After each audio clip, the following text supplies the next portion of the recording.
R. Kelly might not make it out alive. And it's not just about justice. It's about secrets, power, and betrayal. For years, the music legend has been at the center of scandals, trials, and public takedowns. But what's happening behind bars makes all of that look like child's play. From alleged murder plots involving white supremacist gangs to explosive claims from former cellmates about billion-dollar thefts and industry backstabbing. What you're about to hear might change the way you view everything. Because if even half of this is true, it's not just R. Kelly who's in danger. It's anyone who dares to know too much. It all came to a head in June 2025. R. Kelly's attorney, Beau Brindley, filed what might be one of the most shocking legal motions in recent history. In that motion, filed in Chicago federal court, Kelly's team demanded his immediate release from prison. Why? Because according to them, the Bureau of Prisons was plotting to have him killed.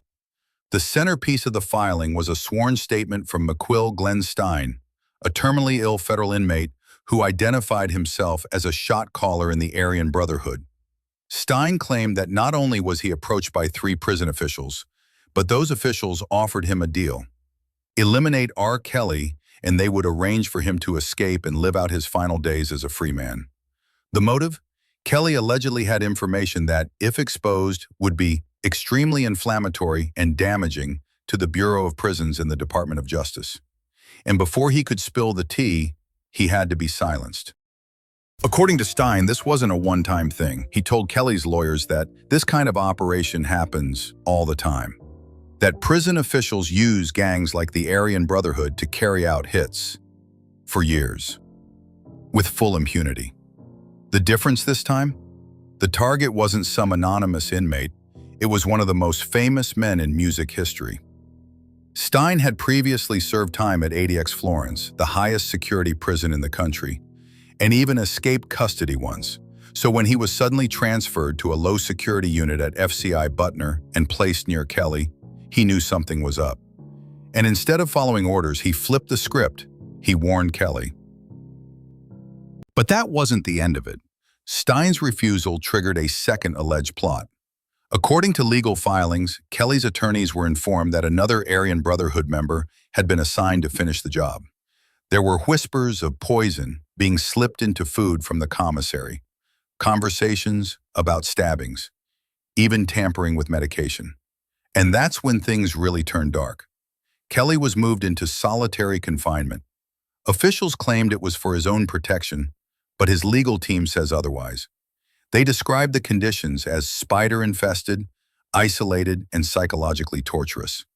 Kelly allegedly can't contact his family. He's terrified to eat. Every bite could be his last. Then came June 13th. Kelly reportedly woke up feeling dizzy, seeing black spots, barely able to stand. He crawled to the cell door before losing consciousness. According to the emergency motion, he had been instructed to take a new dosage of medication earlier that day, an amount his lawyers claim was excessive. They believe he was intentionally overdosed. He was rushed to a nearby hospital. There, doctors allegedly discovered blood clots in both of his legs and lungs. Serious, life-threatening clots. They told Kelly he needed to stay for at least 7 days for surgery and another 2 weeks for post-op care. But that never happened. Instead, prison officials allegedly pulled him out of the hospital against medical advice, dragged him back into confinement, untreated.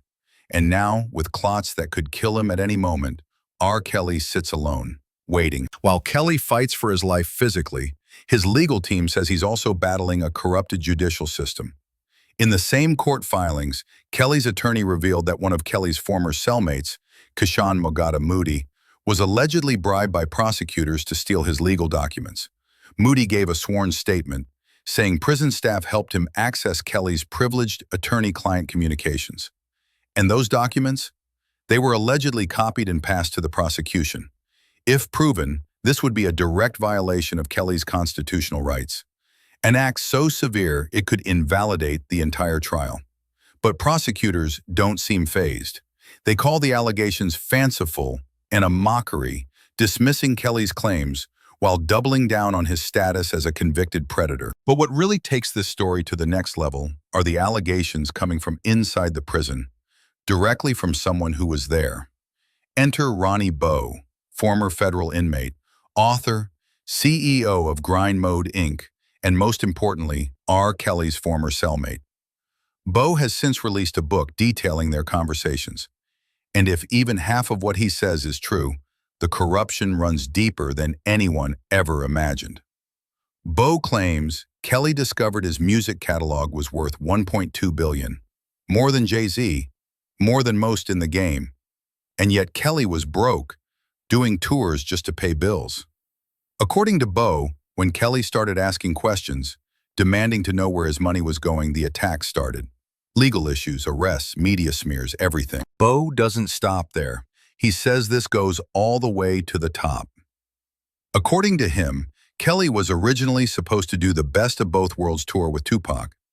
After Pac's death, Jay-Z filled the slot. But Kelly always believed Jay-Z was jealous, that he wanted Kelly's spotlight. During one show at Madison Square Garden, Kelly allegedly received death threats. And when he walked off stage, Jay-Z's team pepper sprayed him. But the most shocking part? Bowe claims Jay-Z funded the Surviving R. Kelly documentary through his ex-girlfriend Dream Hampton, who was the executive producer. A documentary that destroyed Kelly's reputation and reignited public outrage. Bowe paints a picture of an industry where loyalty is enforced and stepping out of line means destruction. He says artists are blacklisted, silenced, and set up if they refuse to play ball. And Kelly? He refused. He didn't want to sell his soul. So here's what we're left with. A music icon locked in solitary, allegedly poisoned, possibly targeted for assassination, fighting a system his team claims is built on lies, payoffs, and silence. Whether you believe all of this or not, one thing is clear. This isn't just about R. Kelly. This is about what happens when power, money, and secrets collide, and whether the truth will ever come out before it's too late. Because if the system really is this corrupt, Kelly's not the only one in danger. He might just be the one who got caught trying to expose it. Like this video? There's more where that came from. Click the next one on your screen to keep going down the rabbit hole.